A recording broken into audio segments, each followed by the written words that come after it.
On a une charge de travail très importante, comme on l'a dit en début d'entretien. Et c'est vrai qu'on ne peut pas passer 1 heure sur un CV, sinon on devient RH et pas banquier d'affaires. Sur les processus en entretien, c'est 45 minutes. Il faut être au top tant sur la partie fit que sur la partie technique. Sur la partie fit, soyez vous-même, faites-vous confiance finalement. Sur votre technique, ça ne s'improvise pas, mais ce n'est pas forcément du récitage par cœur. Et ça, on le voit très vite.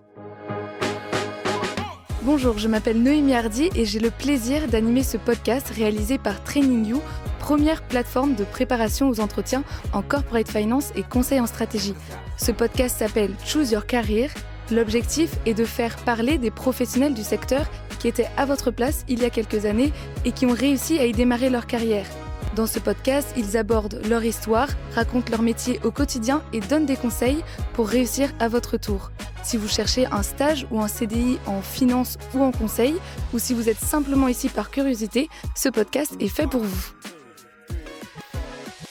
Bonjour Sandro. Bonjour. Merci d'accepter notre invitation. Merci à vous. Première question très simple, est-ce que tu peux te présenter ? Oui, bien sûr. Donc, je m'appelle Sandro, je suis associé dans les équipes M&A généralistes chez CACIB. Donc, avant d'atterrir chez CACIB, j'ai effectué 3 stages.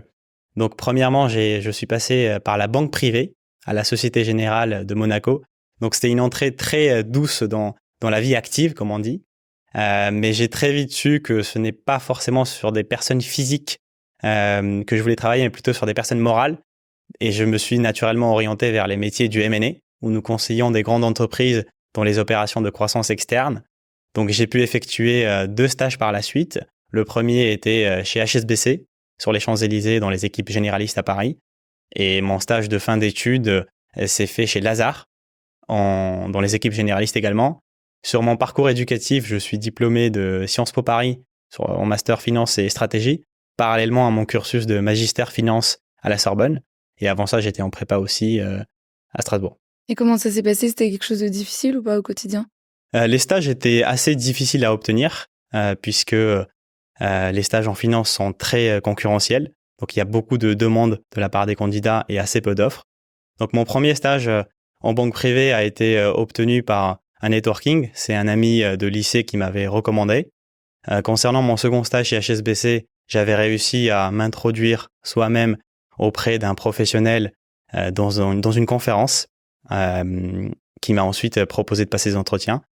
Pour Lazare, c'était au forum de Sciences Po que j'avais réussi à faire un pitch de 2 minutes et passer mon CV. Et enfin, pour CACIB, c'était via le site internet, donc assez classique, où j'ai postulé. En soi, les stages n'étaient c'était une découverte pour moi. Donc, c'était difficile sur le moment, mais aujourd'hui, avec le recul, c'était assez facile. Donc, pour vous expliquer, en banque privée, j'avais des horaires assez arrangeantes puisque je terminais à 17h30 et en plus à Monaco. Mais sur le moment présent, c'est sûr que ça me semblait énorme. Aujourd'hui, 17h30, pour moi, ce serait des vacances comparé au M&A. Donc voilà. Ensuite, pour le M&A, effectivement, c'est des stages qui sont assez prenants. Surtout quand on découvre le métier qui a une cadence assez soutenue. Donc ça a été assez difficile aussi, mais c'est à chaque fois de la découverte. Donc c'est des difficultés qui sont plaisantes. Et après coup, je suis très content d'avoir fait ce parcours. Et justement, après, t'as intégré CACIB. Oui. Et là, comment ça s'est passé Ensuite, comme je l'ai dit, j'ai postulé via le site internet. Et ensuite, j'ai été pris pour un processus d'entretien chez CACIB. Donc, j'ai effectué à peu près 8 ou 9 rounds d'entretien. Donc, c'était avec des professionnels. C'est énorme, effectivement. Mais pour un CDI, étant donné que j'avais pas fait de stage chez CACIB avant, quand on connaît pas et quand on est recruté en externe, on doit bien sûr passer par toutes ces étapes-là. En plus, il s'agissait de règles Covid où on n'avait pas forcément d'entretien physique, donc c'était assez peu commun d'organiser des entretiens à distance. Finalement, après tous ces entretiens, j'ai eu la chance d'être retenu. Et ça fait depuis 3 ans que je travaille chez CACIB. Sandro, est-ce que tu peux nous expliquer quand est-ce que tu t'es intéressé au M&A avant même tes stages et pourquoi c'est quelque chose qui t'a attiré ? Alors, je me suis intéressé au M&A déjà au lycée. Premièrement, on n'a pas forcément une idée précise de ce que c'est que le M&A. Donc, pour la première fois, j'ai découvert le métier de banque d'affaires. Donc, c'était par la culture plus cinématographique. Il y a les films qu'on connaît tous qui parlent de banques d'affaires qui sont pas forcément bon, je laisserai juste sur la critique du film, mais il y a eu le Loup de Wall Street, par exemple, il y a eu American Psycho aussi qui en parle, il y a d'autres films un peu plus anciens, avec Gordon Gekko, on les connaît tous, qui parlent de l'univers de la finance et de la banque d'affaires. Donc c'est un premier attrait qui est né ici, et ensuite il s'est précisé en fonction de mon parcours, puisque j'ai découvert la finance, ensuite j'ai découvert le conseil, j'ai découvert la stratégie, donc ça m'a beaucoup plu, et c'est naturellement que je me suis orienté vers le métier du M&A, qui s'est, disons, conforté lorsque j'ai eu des discussions avec des professionnels dans ce domaine. Parce qu'au début, c'est vrai que c'est un métier qui n'est pas très ouvert à tous, et c'est aussi ça qui fait son charme, entre guillemets, puisque c'est un métier qui est très confidentiel. Contrairement à d'autres métiers, je pense, par exemple, avocat, pénaliste, on les voit à la télé, ils en parlent souvent, d'autres métiers qui sont beaucoup plus ouverts. C'est vrai que le métier de banquier d'affaires en M&A est un métier qui est assez, entre guillemets, privilégié, parce que nous sommes vraiment au chevet des entreprises et des actionnaires, finalement. Et nous devons respecter une partie très confidentielle. Donc, il y a des aspects très confidentiels dans ce métier. Donc, c'est en balayant un peu le terrain que j'ai découvert, on va dire, le M&A. Et depuis 3 ans, je fais ce métier en full-time. C'est trop bien. Et comment ça se passe ton quotidien? C'est compliqué ou t'es vraiment contente d'avoir commencé là Je suis très content d'avoir commencé là, dans le sens où le quotidien est assez agréable. Le métier du M&A est un métier qui exige beaucoup. On demande beaucoup aux juniors, surtout quand on arrive. Et on doit répondre présent sur les demandes qui sont quotidiennes, diverses et variées. On va y revenir plus tard. Nos clients exigent beaucoup de nous et on se doit de délivrer à la hauteur de notre réputation. Donc, ce qui veut dire qu'en tant que junior, arriver dans cet univers-là est très challenging, mais c'est aussi l'un des aspects qui m'a poussé à faire ce métier. Donc, en 2 mots, le quotidien chez Cassib, c'est challenging, mais plaisant. Mais du coup, c'est quelque chose que tu conseilles ou pas de commencer par le M&A pour une carrière? Je conseille totalement, sinon je n'aurais pas commencé moi-même. Ouais. On peut détailler par plusieurs arguments. Quand on est junior, donc en début de carrière, on doit tout apprendre et surtout on est comme une éponge, on prend de tout dans son univers. Donc commencer par le M&A, c'est la garantie de commencer dans un univers très concurrentiel, challenging, où vous apprenez énormément. Je vous challenge de me citer un autre métier où on apprend autant en si peu de temps. C'est ce qui fait aussi sa difficulté, parce que c'est très intense, parce que nous travaillons sur des opérations qui sont live, qui nécessitent de nous d'être toujours disponibles pour nos clients, qui nécessitent de nous d'être toujours à la hauteur et au top de nos compétences pour pouvoir délivrer le meilleur conseil possible.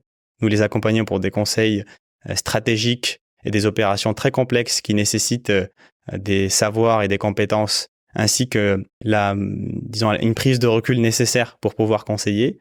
Donc, c'est très challenging. Ensuite, donc j'ai parlé de courbe d'apprentissage. Je peux également vous dire que c'est un métier où on apprend énormément de nos pairs, parce que nos collègues qui sont en M&A sont généralement, disons, très compétents, qui ont fait les meilleures écoles de la République, qui ont fait les meilleurs parcours de vie. Donc, on apprend énormément à leur contact. Troisièmement, on apprend également de contact des conseils externes, parce que le M&A est un métier où on est en constant communication avec des conseils divers, que ça peut être des cabinets d'avocats, ça peut être des cabinets d'audit. C'est bien sûr le client qu'on accompagne au quotidien. Donc, pour un junior, commencer par du M&A, je dirais que c'est la garantie de découvrir toute une panoplie de compétences très utiles par la suite. Et est-ce qu'il y a des avantages aussi à travailler dans une banque française? Bien sûr. Pour moi, le choix d'une banque française était un choix, disons, naturel, parce que nous sommes en France, je vous apprends rien. Dans un second temps, c'est aussi, j'avais déjà, par mes stages, vu ce que c'était que travailler chez Société Générale. Donc, ça m'avait plu d'être dans une ambiance française, disons. Après, ce n'était pas pour moi le choix numéro 1, mais c'est mon parcours. Et il y a un mythe qui dit que travailler dans le M&A, ça veut dire avoir énormément d'horaires, que c'est un rythme où ça demande beaucoup, c'est très intense. Est-ce que toi, c'est quelque chose que tu peux confirmer? Oui. Que ce soit dans toutes les banques, en fait, il y a une idée reçue comme quoi dans certaines banques, on travaille beaucoup, dans d'autres, non.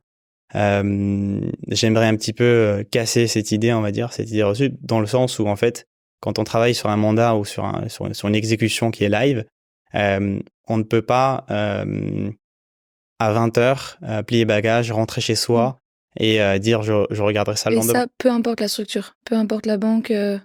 Disons, je parle des banques qui ont un certain niveau de deal flow Ouais. en France ou ailleurs. Donc, que ce soit dans n'importe quel pays ou que ce soit dans n'importe quelle structure, un deal est un deal et c'est le deal qui impose la cadence et les horaires. Et la responsabilité est telle qu'on ne pense pas forcément à rentrer très tôt. Donc oui, il faut faire les heures. Ensuite, la bonne nouvelle, c'est que plus on avance en seniorité, plus on peut apprendre à manager, on peut apprendre à déléguer, bien sûr regarder le travail, donner des guidance clairs, précis, et ensuite accompagner lorsqu'il faut les juniors. Mais effectivement, on est obligé de passer par là.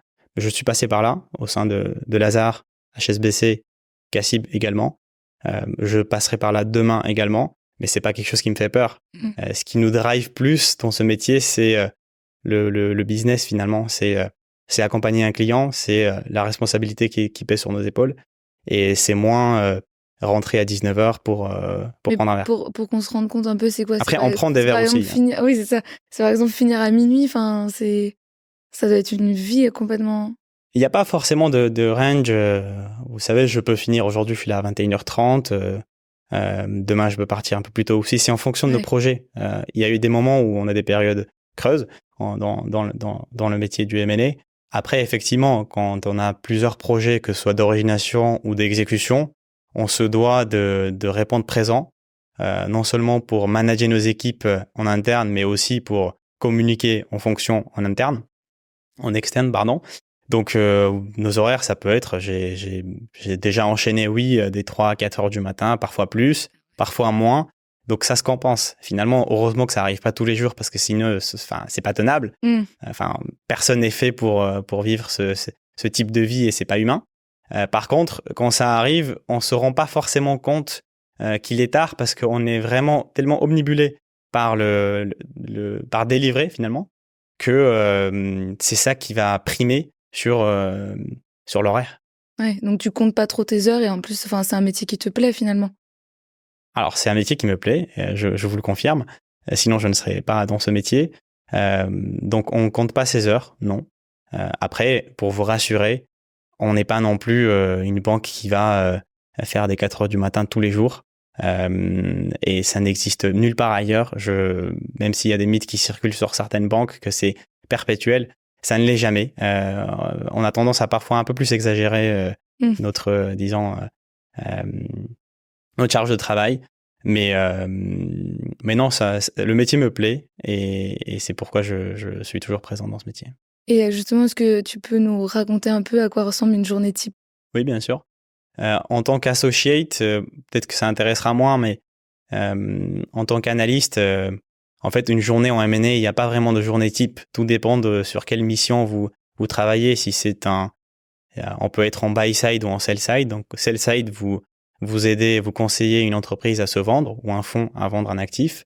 Côté buy side, c'est l'inverse. Vous êtes de l'autre côté, vous aidez un fonds, une entreprise ou une family office à acheter un actif. Donc, ça va déjà changer votre quotidien, premièrement. Deuxièmement, on peut être en origination, c'est-à-dire on va délivrer une idée à un client, une situation à un prospect, et on peut être en exécution, c'est-à-dire on a déjà été mandaté pour mener à bien une mission.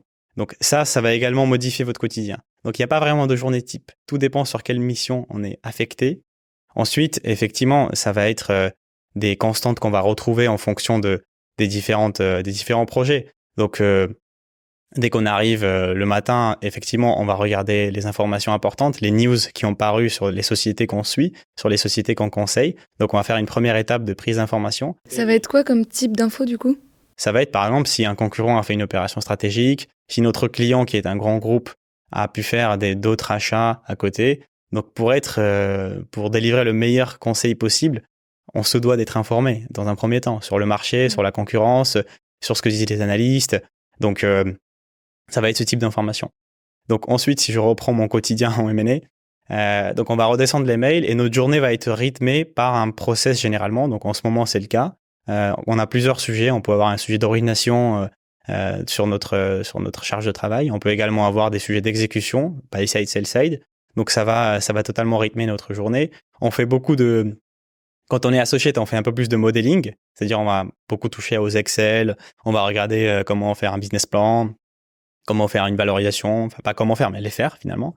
Et quand on est analyste, c'est vrai qu'on est un peu plus dans la production de slides, de présentations sur PowerPoint généralement, qui vont permettre à la personne qui sera en charge de la relation client, généralement un managing director, de délivrer des messages.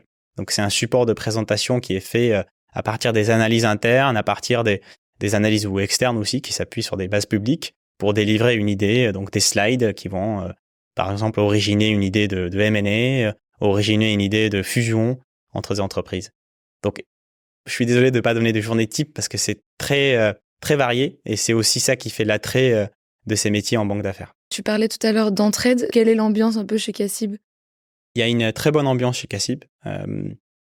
Après, il y a une bonne ambiance généralement dans les banques d'affaires françaises, on va dire, et qui sont très grandes aussi parce qu'ils peuvent permettre d'avoir un pool de juniors qui est assez conséquente. C'est-à-dire que par exemple sur ma promo, nous sommes beaucoup de juniors qui sont arrivés en même temps. Ouais. Donc ça crée une ambiance de promo qu'on peut pas forcément retrouver dans des plus petites structures. Et c'est vrai que moi, les 3 ans que j'ai vécu chez Cassib, mes co-bureaux et mes collègues sont devenus de très très bons amis avec qui on partage beaucoup plus que ce travail finalement. Donc effectivement, il y a une très bonne ambiance. Concernant les seniors, il y a une très bonne ambiance aussi. C'est vrai que Cassib, on a moins c'est un peu moins vertical que dans d'autres banques. C'est assez horizontal. On peut, quand j'étais analyste 1 d'ailleurs, au début, je n'osais pas forcément intervenir auprès des seniors parce que effectivement, j'étais assez, habitué à ne rien dire quand j'étais chez Lazare où c'est un peu plus conservateur pour le coup. Donc c'est vrai que chez Cassib, on peut tout à fait parler librement quand on est analyste 1, intervenir face aux clients aussi. J'ai très vite été en charge d'être interlocuteur avec le client, donc d'être exposé dès mes années d'analyste 1. Donc c'est ce qui a fait là qu'il y a une bonne ambiance et c'est ce qui fait aussi la performance. Il y a un autre mythe, c'est que le processus de recrutement est très très compliqué. Est-ce que tu peux nous en parler un peu? Et déjà, est-ce que tu as des conseils pour les jeunes les étudiants qui nous écoutent, des conseils surtout pour la partie candidature et après la partie entretien? Bien sûr. Donc sur les candidatures, le conseil que je peux vous donner, c'est premièrement, on peut commencer par le CV. En fait, le CV, c'est généralement une page et c'est ce qui va, c'est votre vitrine. Donc si déjà sur le CV, j'arrive à repérer des imperfections, j'arrive à repérer des imperfections de contenu, mais aussi de format, aussi de wording, ça donne déjà une image de vous qui est un peu ternie. Donc soyez vraiment très très vigilant et à ne rien omettre là-dessus. Donc premièrement, le CV doit être nickel. Deuxièmement, sur la lettre de motivation, je vais pas vous le cacher, on le lit rarement. Donc ce n'est pas un plus de le mettre. Par contre, c'est un moins de ne pas le mettre. Donc si elle ne figure pas, ça peut être mal jugé. Ça montre un peu une motivation d'envoyer quand même une lettre. Effectivement, ouais. il faut qu'elle y soit, parce que si elle ne l'est pas, c'est un problème. Même si elle est pas lue. Elle est rarement lue. Étant donné que les opérationnels qui relisant les candidatures, nous faisons beaucoup plus attention au CV, et on a une charge de travail très importante, comme on l'a dit en début d'entretien. Et c'est vrai qu'on ne peut pas passer 1 heure sur un CV, sinon on devient RH et pas banquier d'affaires. Ouais, donc sûr. On a très peu de temps, on regarde le CV. Et pour toi, comment bien structurer un CV? Un CV en M&A, il doit être assez... il doit pas sortir du lot, on va dire. On aime bien les CV classiques, conservateurs, on va dire, dans le métier. Donc, évitez tout ce qui est couleur, les CV marketing, etc. C'est pas forcément bien vu avec une photo, etc. En banque d'affaires, on veut des candidatures qui parlent la même langue que nous, qui structurent le CV en plusieurs blocs. Le premier bloc peut être votre parcours éducatif. Et généralement, vous mettez en avant votre école, ce que vous avez eu comme cours dans cette école, les années, bien sûr. Précisez aussi de quand à quand vous avez effectué cette compétence ou cette formation, depuis votre bac, généralement. Donc là, il faut mettre en avant tout votre parcours éducatif, des associations que vous avez pu faire, des doubles cursus, un échange ou autre. Ensuite, il y a le bloc professionnel. Et là-dessus, il faut que le wording, par contre, et le format match exactement entre les 3 blocs. Donc, dans le bloc professionnel, il faut mettre en avant tout son parcours professionnel, donc les stages que vous avez pu faire, même les stages à l'étranger que vous avez pu faire. Et il faut qu'il soit aussi ordonné chronologiquement, avec les années à préciser, les lieux qui sont importants. C'est à Paris, c'est à New York ou à l'international. Et ensuite, il y a un bloc qui va être tout ce qui est hors professionnel, donc personal interest.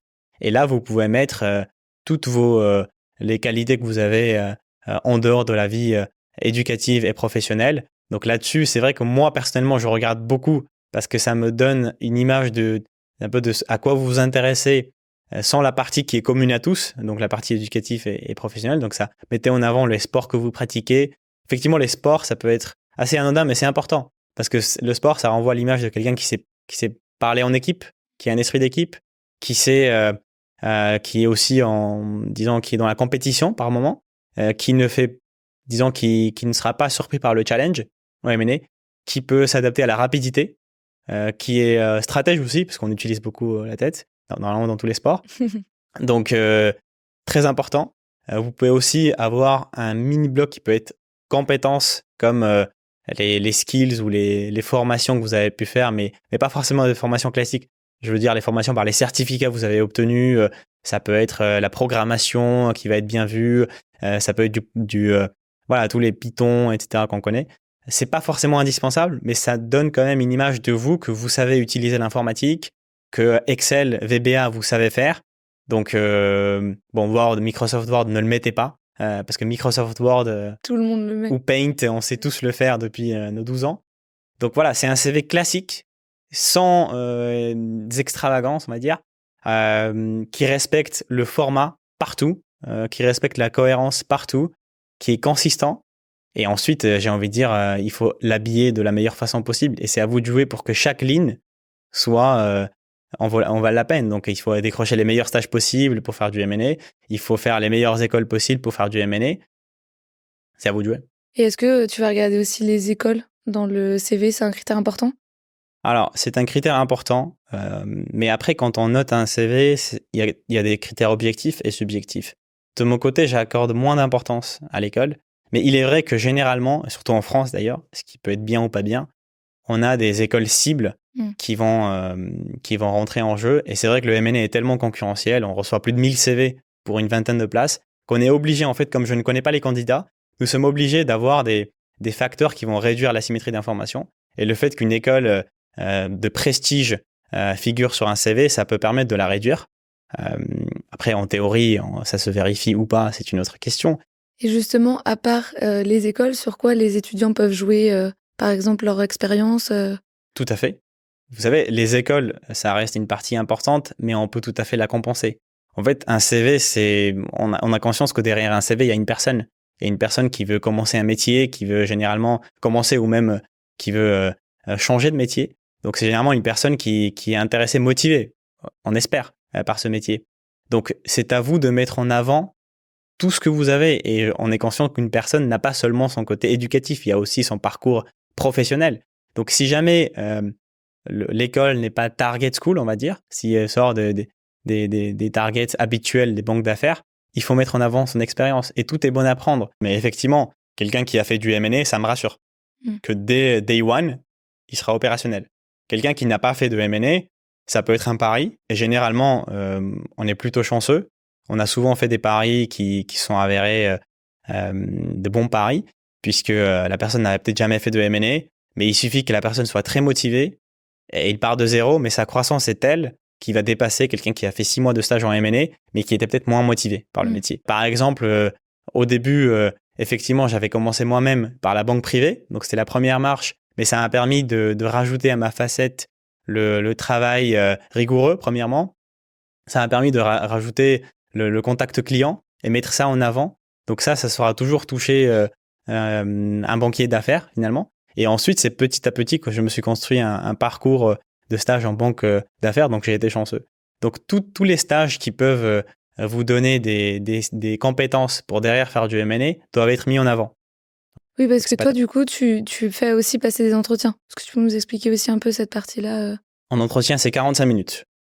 45 minutes, il faut être au top, tant sur la partie fit que sur la partie technique. Sur la partie fit, soyez vous-même. faites-vous confiance finalement. Il faut se rendre intéressant, c'est 45 minutes. Donc mettez en avant tous vos parcours, toutes vos qualités. Sur votre technique, ça ne s'improvise pas, mais ce n'est pas forcément du récitage par cœur. Et ça, on le voit très vite quand ça fait 3 ans ou plus que des années qu'on est dans ce métier. On voit très vite des candidats qui vont réciter par cœur comment on fait une valorisation par un DCF. Ça se voit, ça ne m'intéresse pas. Ce qui m'intéresse, c'est quelqu'un qui me parle et dont je sens une certaine maturité, qu'il a compris que c'est un mécanisme important, où il faut délivrer quelque chose d'important derrière. Donc, il faut me faire comprendre que le mécanisme derrière est maîtrisé. Comme un peu le moteur d'une voiture et pas forcément seulement la façade, on va dire. Tu as des exemples un peu de questions techniques que tu peux poser? Bien sûr. Ça peut être de me citer les différentes méthodes de valorisation et ensuite on va les dérouler une par une, ces méthodes. Ça peut être des questions sur la finance en général, le secteur, une opération de M&A qui a marqué le candidat. Ça peut être aussi des questions de brain teaser. Donc ça peut être tout un tas de questions.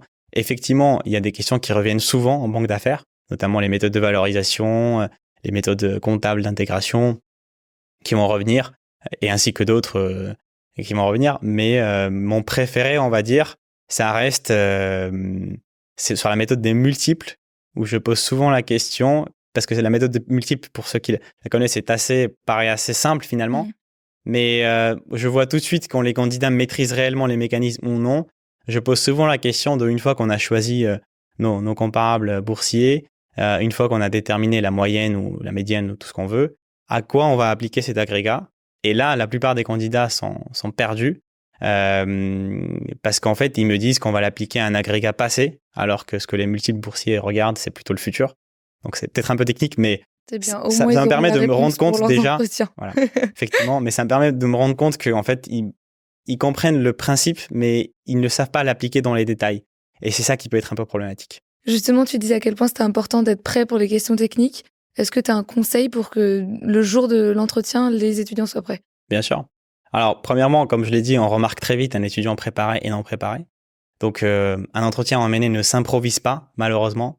Il faut rester soi-même, parce qu'on sent très vite quand la personne va réciter du par cœur.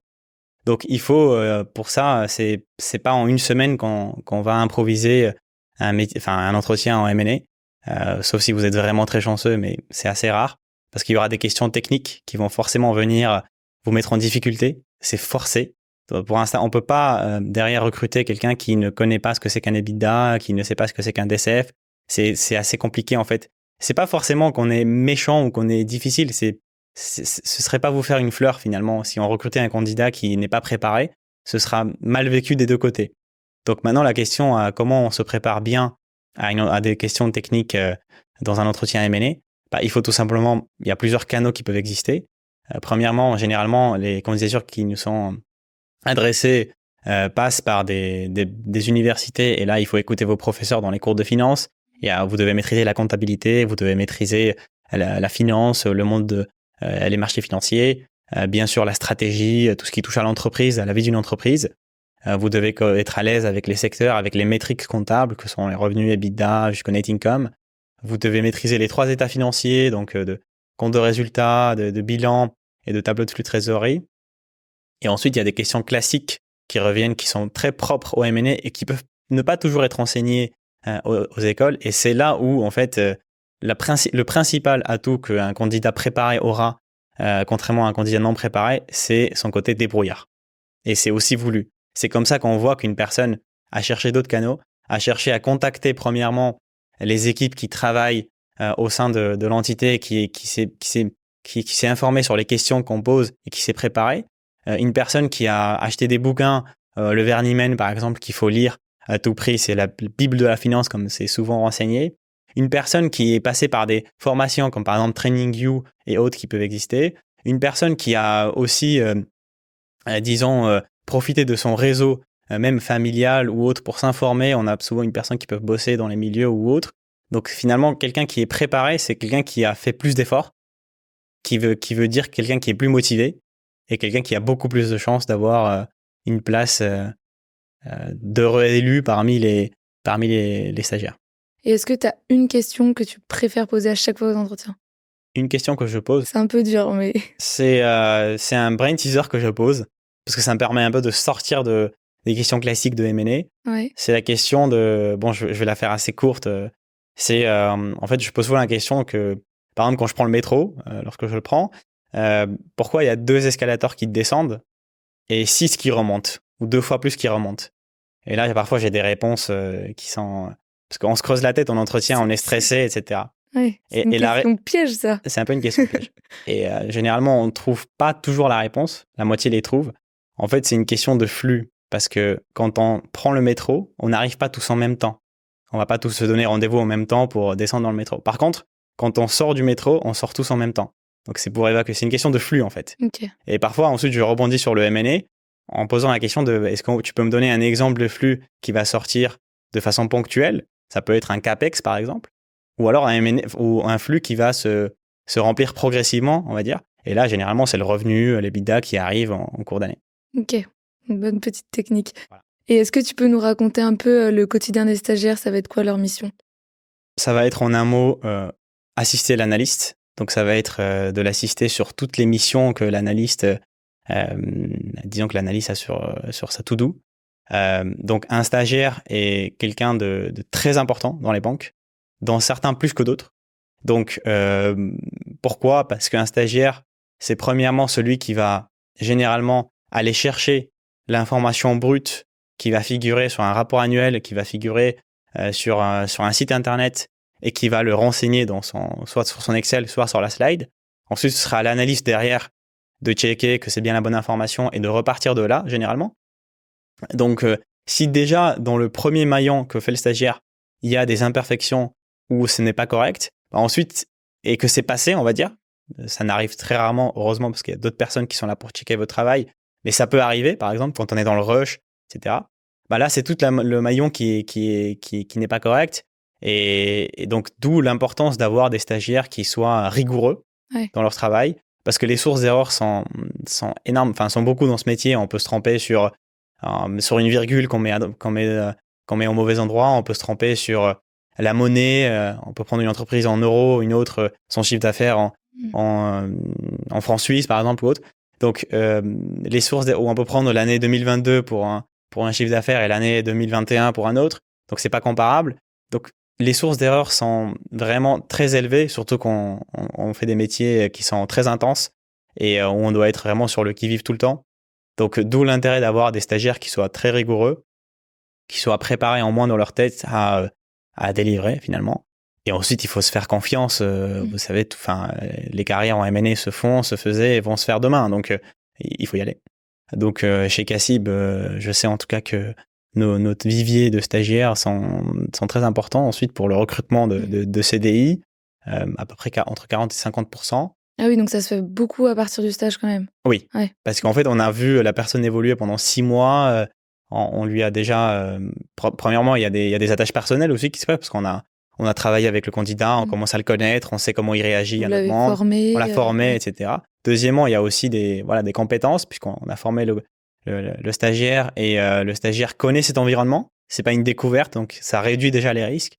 Et ensuite, c'est tout simplement un sorte de reward, parce que la personne s'est donnée pendant 6 mois en espérant avoir le contrat, et c'est finalement le bon ordre des choses. Et est-ce que tu as des conseils pour les étudiants qui nous écoutent? Des conseils pour les étudiants, oui. C'est de rêver grand, mais d'y aller progressivement.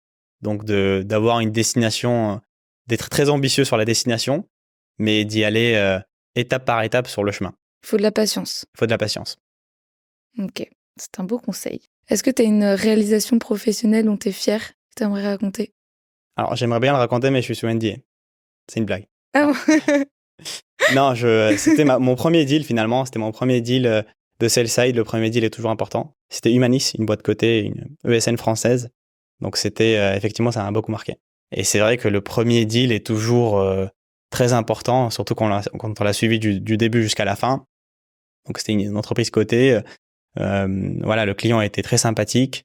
L'équipe en interne était vraiment très sympathique aussi, que ce soit les MD qui étaient sur ce projet ou le VP, l'associate aussi, donc j'étais l'analyste. Nous étions en conseil exclusif de côté session. Et c'est vrai que ça m'a permis vraiment de couvrir toute la panoplie qu'on attend d'un analyste avec beaucoup de meetings clients dans les locaux divers et variés. Donc, ça m'a vraiment... parce que quand j'étais stagiaire, effectivement, on va pas souvent au meeting client. Donc, finalement, on fait les papiers, on fait les analyses, mais on se rend pas forcément compte derrière de ce qui se passe. Alors que là, quand effectivement j'assistais à la délivrance de ce conseil, finalement, en direct, bah, ça m'a permis vraiment de réaliser que de l'importance de ce qu'on faisait, tout le travail qu'on se faisait. Et donc, c'était vraiment un deal qui a eu du mal à se faire au début, mais qui a eu un très bon couronnement à la fin. Et tout le monde était très content. Et c'est aussi de réaliser à quel point nos clients sont satisfaits et à quel point nos conseils peuvent compter pour eux. Une opération de M&A, ce n'est pas simplement une opération ordinaire. Sinon, on ne ferait pas appel à nous. Ce n'est pas une opération où on va rénover, où on va changer les chaises, c'est pas des opérations ordinaires, c'est des opérations qui sont extraordinaires, qui vont nécessiter à ce que une entreprise qui a été fondée, qui a été bâtie, qui concentre des salariés, qui concentre énormément de flux, qui va créer non seulement des emplois, mais énormément de choses. Et c'est une entreprise qui souhaite se vendre et qui ont besoin de conseils, qui ont besoin d'argent d'un repreneur, qui ont besoin d'être accompagnés. Et c'est là qu'on intervient. Donc, c'est dans des moments assez fatidiques. Ouais. Et pour un fondateur d'entreprise ou une fondatrice d'entreprise, ça peut être très stressant. Et c'est là qu'on intervient, du coup, pour les conseiller au mieux et les rassurer. Et ça, t'avais quel âge ? Je venais d'arriver, donc 24 ans.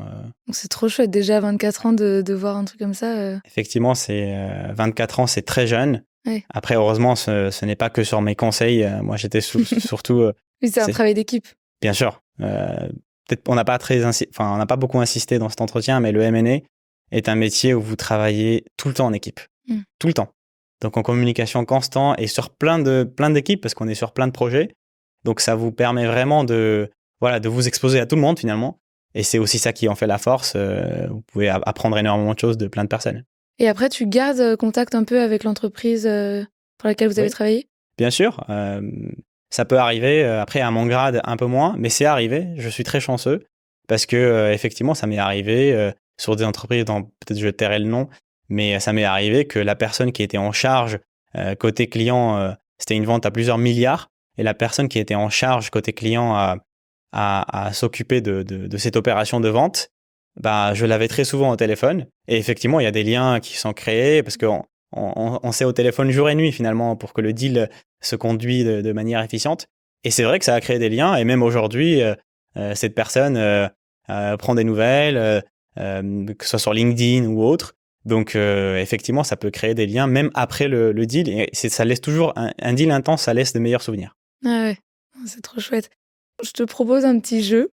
Oula. Je te pose des questions et tu réponds soit par un mot ou tu fais des petites phrases courtes et l'idée c'est d'aller un peu vite, ok ? Très bien.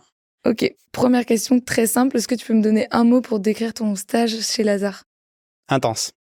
Est-ce que tu peux me donner un mot pour décrire l'ambiance chez Cassib ? Cool. Une qualité pour un junior en M&A ? Fiable. Le truc le plus fou que t'aies fait pour obtenir un entretien ou une offre ? C'était de faire un aller-retour le soir même à Monaco. C'est pas mal. Le truc, au contraire, que tu regrettes de ne pas avoir fait quand tu étais étudiant pour obtenir une offre ? Une césure. Et est-ce que tu as une anecdote que tu n'as pas trop racontée ailleurs, que tu voudrais bien raconter ici ? Une anecdote. Oui, c'est peut-être marrant. Effectivement, il y avait ce deal qui était très intense. On passait avec mon collègue nos nuits dessus et on avait juste hâte de la remise d'offre, finalement, de trouver une offre qui allait satisfaire le client. Et finalement, l'offre est arrivée un vendredi soir. Et je me souviens que le lendemain même, sans réfléchir, on avait tous les deux tellement bavé, on voulait tellement en finir, qu'on s'est retrouvés à Ibiza le lendemain, parce qu'on voulait vraiment partir. Et le lendemain, sans réfléchir, on a dit, on part. Et le lendemain, dans un film. Comme dans un film, exactement. Et le retour a été tout aussi épique, parce qu'il fallait revenir ensuite. Et c'était très marrant. Incroyable. Mais c'est ça, le M&A aussi, parce que effectivement, on vit des choses intenses, parce que le métier requiert une certaine exigence, mais ça va aussi rejaillir sur la vie personnelle. Et du coup, nos soirées aussi peuvent être intenses. Et c'est ce qui fait aussi l'attrait de ce métier, de vivre tout le temps la vie à fond Et c'est cette vie-là que j'ai choisie. Merci beaucoup Sandro d'avoir accepté ce podcast. Merci à TrainingView. Merci d'avoir écouté ce podcast et je vous dis à très vite pour un prochain épisode. Si vous voulez écouter les autres podcasts, vous pouvez les retrouver sur la chaîne YouTube de TrainingView ou sur Spotify ou Apple Podcasts. N'hésitez pas aussi à vous abonner sur notre page Instagram et LinkedIn pour suivre l'actualité financière et de conseils. Et si vous voulez booster votre préparation aux entretiens, n'hésitez pas à vous abonner à la plateforme TrainingView.